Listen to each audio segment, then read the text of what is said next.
किया हुआ है।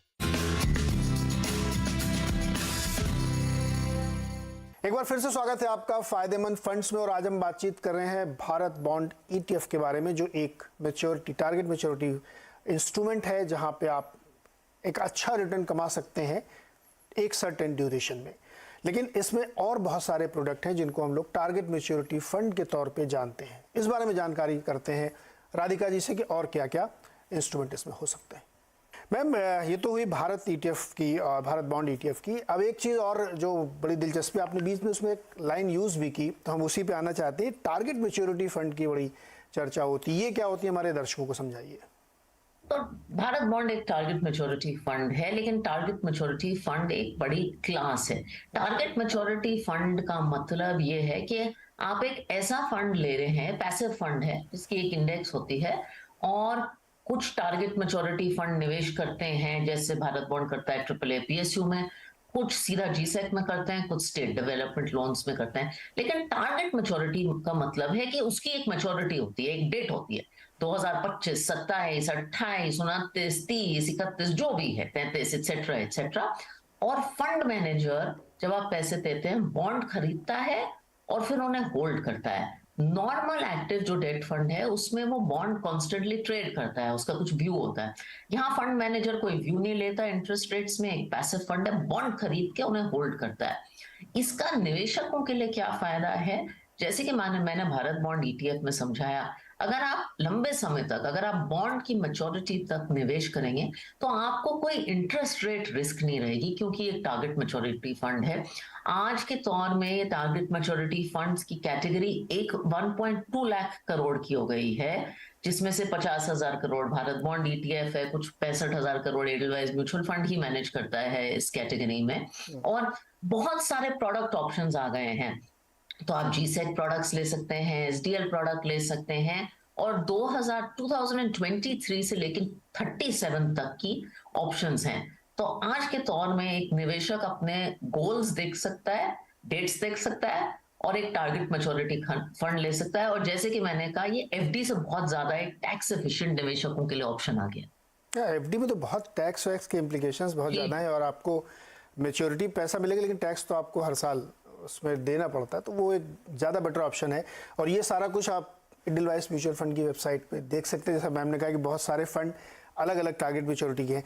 एक सवाल और मेरे मन में आता, मान लीजिए कोई एक व्यक्ति आया और सपोज वो एक 30 की एज का है, तो उसकी हम लोग रिस्क प्रोफाइल देखते हैं, प्रोफाइलिंग करते हैं। तो ये जो टारगेट मैच्योरिटी फंड्स हैं, या भारत बॉन्ड की खासतौर पर बात करें, इनमें तो किस तरीके की प्रोफाइल के लोगों को ये ज़्यादा बेटर सूट करेगा? हो सकता है कि एज उसकी 30 हो लेकिन वो बहुत एग्रेसिव हो, या उसकी एज 30 है वो बहुत पैसिव है, वो बहुत ही शांत आदमी है, उसको ज़िंदगी में बहुत जल्दबाजी नहीं है। तो आप लोग किसको सजेस्ट करते हैं कि ये जो टारगेट मैच्योरिटी या Bharat bond specifically best suited है, या फिर किसी के पोर्टफोलियो का इतना हिस्सा तो यही होना चाहिए? नीरज, जब हम एफडी का जिक्र करते हैं तो हम ये नहीं कहते कि किसके लिए। एफडी तो हर आदमी के लिए है जिसको डेट रिटर्न कमाना है। मैं भी ये कहूंगी, अब ये target maturity fund is for anyone who wants to do a debt allocation. Asset allocation मेरे लिए बहुत मायने रखता है। अब किसी का एसेट और वो उम्र से रिलेटेड नहीं है। जैसे कि आपने कहा, एक 30 साल का इंसान हो सकता है जो बहुत कंजर्वेटिव है, मेरे पापा है 70 साल के, वो काफी अग्रेसिव है, वो ज्यादातर डेट नहीं रखते।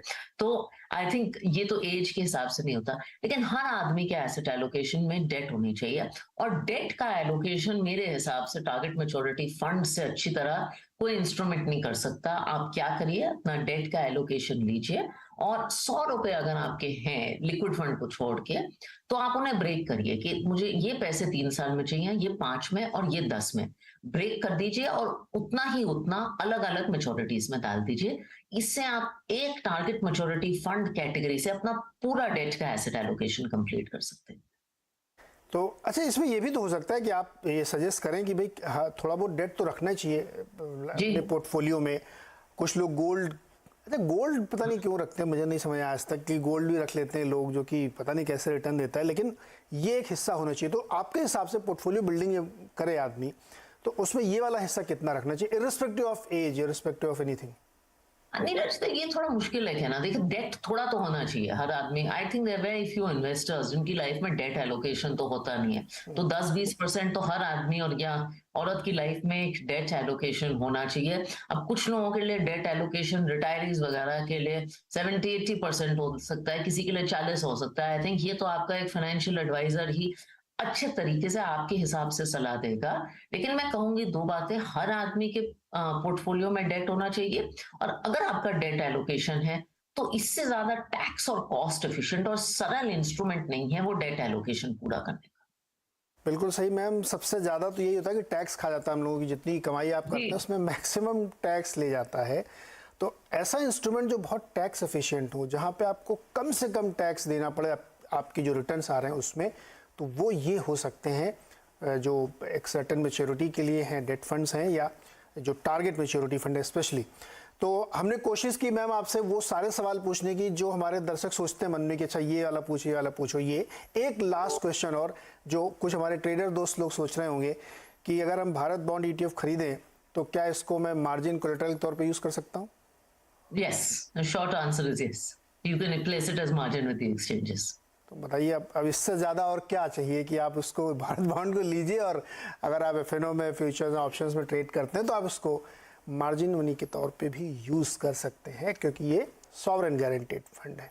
मैम बहुत बहुत शुक्रिया हमारे साथ जुड़ने के लिए और बहुत ही बेहतरीन तरीके से इसको एक्सप्लेन करने के लिए। याद दिला दूँ 2 से 8 दिसंबर के बीच में ये बॉन्ड खुलेगा, भारत बॉन्ड ETF, और इसमें आपके पास निवेश का मौका है। 1000 रुपये से लेकर के जो भी अमाउंट आप करना चाहते हैं, रेट ऑफ रिटर्न उसी समय पता चलेगा कि क्या होगा, लेकिन एक डेफिनेटली डिसेंट होगा, क्योंकि राइजिंग इंटरेस्ट रेट के हम लोग सिनेरियो में हैं, तो एक बेहतर प्रोडक्ट आपके लिए हो सकता है। बहुत बहुत शुक्रिया मैम हमारे साथ जुड़ने के लिए, जानकारी देने के लिए। अगले हफ्ते फिर किसी एक नए फंड मैनेजर से आपकी मुलाकात कराएंगे, एक और नए फंड पे बातचीत करेंगे।